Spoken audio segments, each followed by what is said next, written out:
Greetings and welcome to part 1B of the introduction using essential elements for the alto saxophone. So in the first video, we talked about getting this together. We talked about the reed, about embouchure, all that great stuff. So if those are things you need to work on, I would recommend you go to the first video to see those things. Because this video is just going to focus really starting on playing the instrument. Okay, we're going to assume that those other things are kind of pretty good by now. Okay, one other note. While I recommend all young people, they play off to their side so that you can see what I'm doing, and because it's more comfortable for me because I am a rather large person, I like to play my saxophone like this, okay? Alright, so just so you know, again, you are going to have yours off to the side. Remember, cock that mouthpiece to the side so you can keep your head straight. For me, I'm going to be playing like this.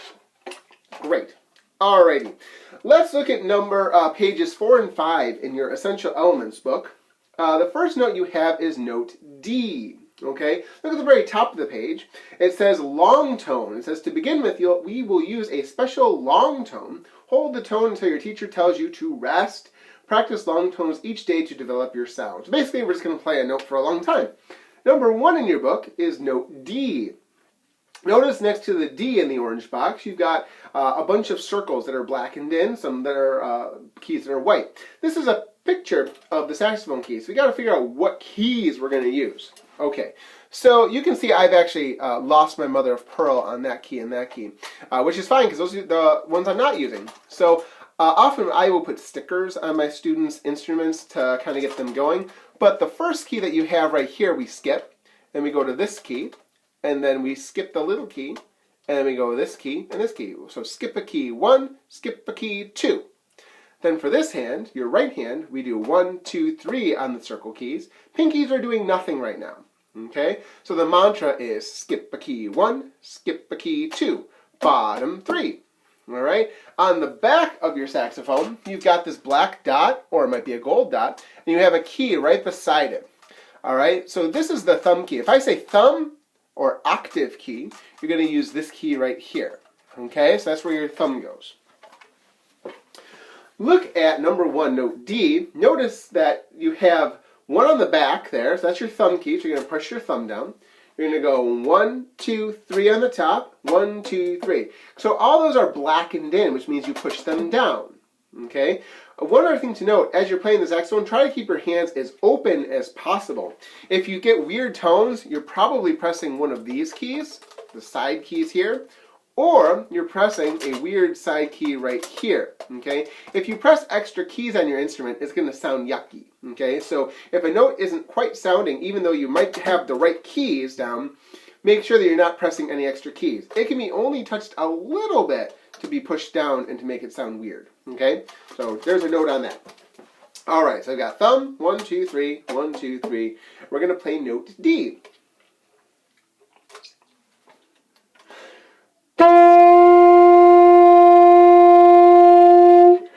Take a little rest, and we're going to play another note D.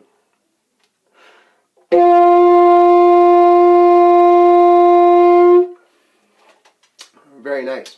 Look in the orange box underneath note D. It talks about the beat. It says the beat is the pulse of music, and like your heartbeat, it should remain very steady. Counting and foot tapping help us maintain a steady beat. Tap your foot down on each number and up on each hand. Basically what that's saying is, like, when we do music, we like to tap a beat with our foot. 1, 2, 3, 4, 1. Now a beat can be fast. 1, 2, 3, 4. 1, 2, 3, 4. It can be slow. 1, 2, 3, 4. But it's got to be steady. Okay, that's the main thing, is a beat is steady. Next to the beat in that orange box, it talks about notes and rests. Notes tell us how high or how low to play by their placement on the line or space of the music staff, and how long to play by their shape. Rests tell us to count silent beats. So what that's saying is that notes are beats of sound, rests are beats of silence. Sometimes you play, sometimes you don't. Notice in the orange box you have a picture of a quarter note, which is 1 beat of sound, and a picture of a quarter rest, that funky squiggle there, which is 1 beat of silence. Let's look at number 2 in your book. It's called Count and Play. We have 4 quarter note Ds, then we have 4 rests, 4 more quarter note Ds, and then 4 more rests. How do we know these are Ds? Well, first of all, the note head tells you it's a D. It's the only note we've learned so far. But also, we talk about the lines and spaces. You might have used these when you were using recorders. the lines and spaces of the staff. You have E, G, B, D, F for the lines, and then F, A, C, E for the spaces. Okay, so going up, we like to use every good boy does fine to help us memorize it. So every good boy does, so notice the D is on the fourth line up, which is why that's a D. You could do other ones. I've heard every girl break dances Friday. Elvis's guitar broke down Friday. Empty garbage before dad freaks. My favorite is elephants get bad diarrhea frequently. And then you have the spaces, the notes that are in between the lines. These do not have a line running through them, but on top and below. So that's F-A-C-E. Put that together, it spells face, right? F-A-C-E. We call that the space face to help us remember. So D is on the fourth line. They're not always going to put the note letter in there, so you're going to want to start memorizing where those are. All right, so let's play number 2. Count and play. 1, 2, 3, 4. 1, 2, 3, 4. Number 3 is a new note. It's note C. Notice that your chart has everything white except one little key at the top. Notice that it's the second one. So it's going to be your middle finger right here. Let's take a second just to show you or tell you that every key has its own home key. Okay? Fingers do not move up and down. Okay? So make sure that every finger, you're using your middle finger on the circle key right here. No other finger. Okay? This hand, the hook must be underneath your thumb. Okay? If you're going like this to play, then it's going to be hard to hold and you're not going to get a very good tone. All right, so C is middle finger. And we'll play another one.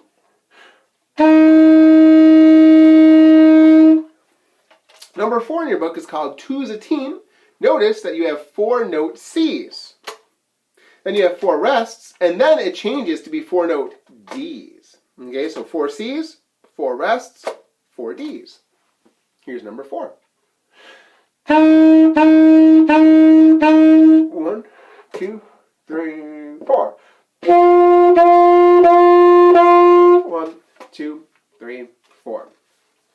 Number 5 is heading down. Look at the fingering on that one. You notice that it's just the top finger. So B. On these all these notes, C and B, your thumb is going back to the circle. The only thing you need the thumb for right now is that D. So here's number 5, heading down, note B, first finger.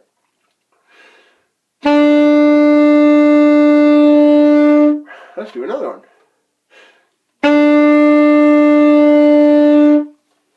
Number 6, moving on up, is using those 3 notes. You start off with 5 Bs, then you have 3 rests, and then you stay on B so you can keep your finger on that B.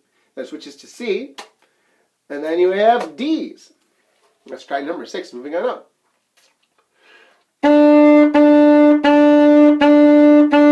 Two, three, boom.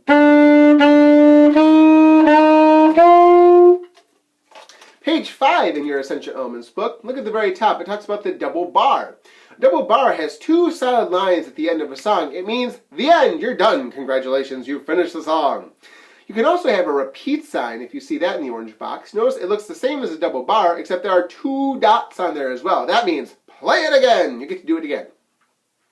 Look at number 7. We're learning another new note, note A. Notice you had both your B and your C keys pushed down together. So 1, 2 is going to be your A. Notice at the very end of the song, there's the 2 solid lines as a double bar, which means you only play it once.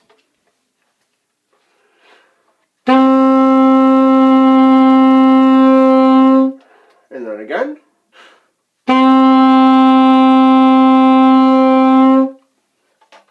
Number 8 is 4x4. In this one, you're using A, B, D, and C. Notice at the end of it, you have that repeat sign, the double bar with the double dot. So you're going to do this one 2 times.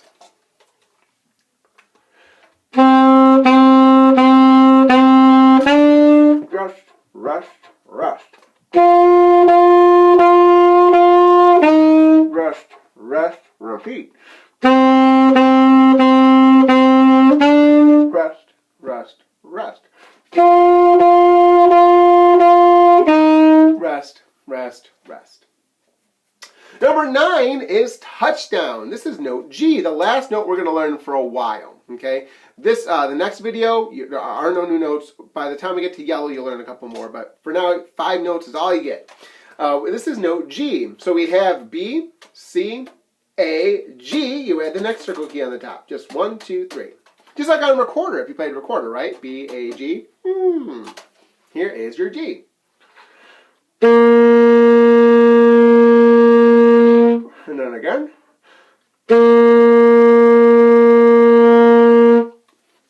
Number 10, the Fab 5, has a repeat sign at the end, the 2 bars and the 2 dots. You're going to play it twice. Starts on note G, using all the notes you've learned so far.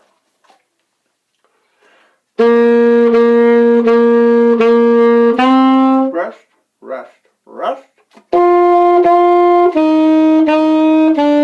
Rest, rest, repeat.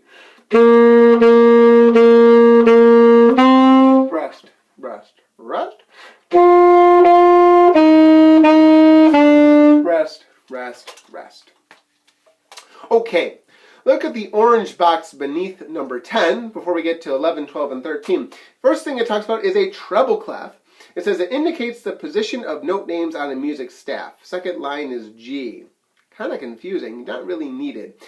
Basically, what that means, a treble clef means, is that the every good boy does fine and the space face, F-A-C-E, that works for you, just like it worked for recorder. Works for flute, works for trumpet, works for saxophone, works for oboe, works for violin. Yay! That's the one that's most common, the treble clef. If you played a different instrument like a trombone, or a baritone, or a tuba, you would not be able to use the every good boy does fine. That would change for you. You have to learn a whole new system of notes. So be thankful you picked the saxophone. Other than that, it doesn't really have a lot of bearing on anything. So just know that's called a treble clef, that symbol. The next thing is a time signature. It says indicates how many beats per measure and what kind of note gets the beat. So what's a measure? We don't really talk too much about measure. A measure is a box of music. Notice let's just look at number 10 again. Notice how every 4 things you've got a box, right? You've got a line. So every box of music is called a measure.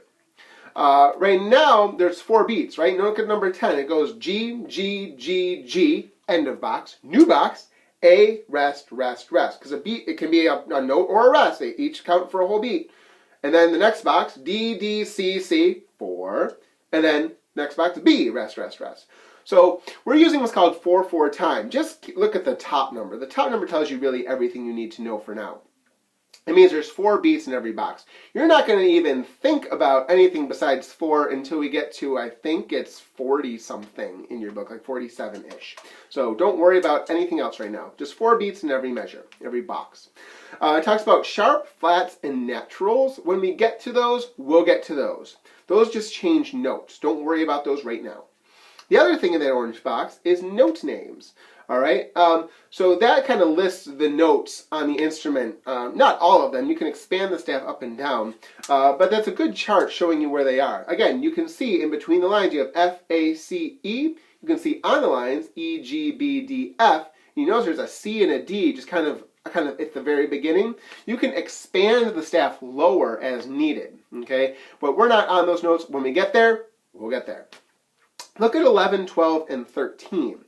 Notice that they don't put the note names in the note head anymore. You have to know what they are based on where they are on the musical staff, on the lines in space. Every good boy does fine. F-A-C-E, face space. Okay? I usually allow my students to write the notes in for the first couple pages simply because you're still trying to figure out how to hold this big honking thing, and then you got to figure out where your fingers go, and then there's these extra keys, and then you got to not press these keys, and you got to not press these keys, and you got to hold it, and you got to be able to sit, and you got to sit up, and you got to breathe, and you got to make sound. You have all these things you're thinking about, and you got to, and now we're trying to make you read music too. We are, but I'm going to let you write your notes in for a little bit. So I would recommend, if you haven't done so already, to write the notes in for 11, 12, and 13 in your book. You can pause this video if you would like to. And then we're going to go over those notes so you can check them. Okay? That's enough time. Here's number 11, reading the notes. The notes are G, G, G, G, A. That goes rest, rest, rest. D, D, C, C, B. Rest, rest, repeat. All right, so let's try number 11. We'll do the repeat. You might notice that number 11 is the same as 10.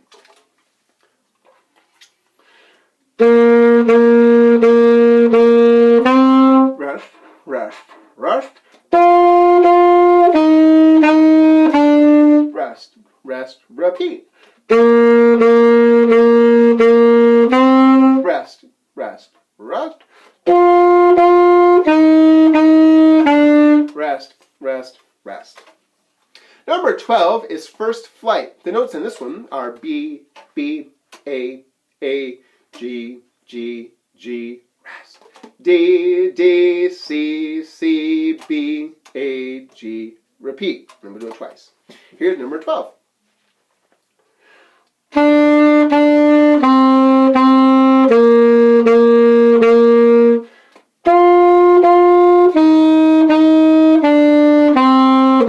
Repeat.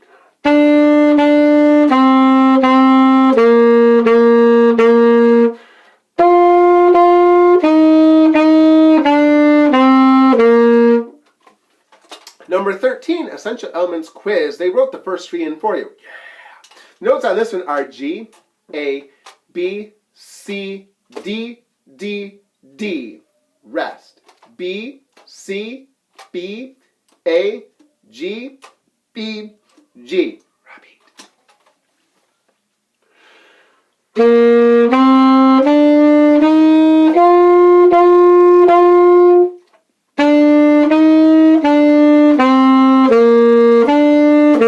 Repeat.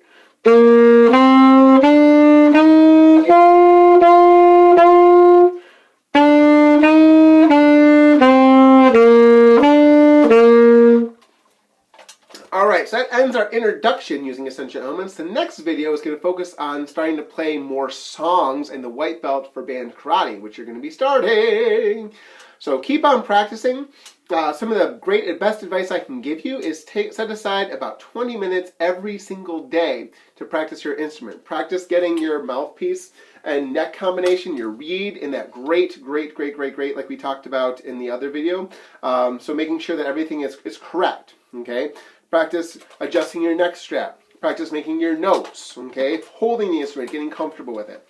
I have never seen anyone do poorly on an instrument who practiced. Okay, if you practice, you will do great. And I've never seen anyone, no matter how talented they may be in anything else in their life, if they don't practice, they're not going to do well. Okay? If you practice, you try every day, then you will be great. Promise. Alrighty. See you next time.